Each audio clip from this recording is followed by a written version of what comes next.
melawai.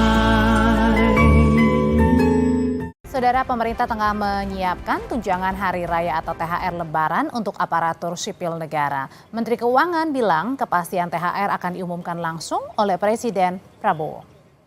Saat ditanya apakah THR untuk ASN akan cair 100% atau tidak, Sri Mulyani masih enggan memberikan penjelasan. Pemerintah mengalokasikan anggaran 50 triliun rupiah untuk membayar THR ASN tahun ini. Jumlahnya lebih besar dibanding THR ASN tahun lalu yang mencapai 48,7 triliun rupiah. THR ASN, Bu? Ya, nanti akan diumumkan Bapak Presiden. 100% Kita Bu? siapkan. Insya Allah segera selesai. 100% apa ada pengurangan sedikit, Bu?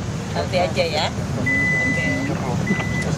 Menteri Tenaga Kerja Yassi Early menyatakan pemerintah tengah merampungkan aturan pemberian THR bagi pengemudi ojek daring. Regulasi ditargetkan selesai pekan ini.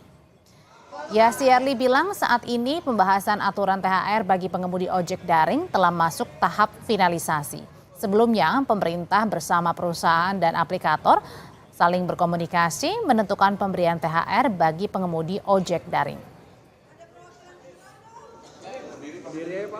Soal aturan THR buat pekerja gigs ini Pak, ya, nanti ini segera sudah mau finalisasi.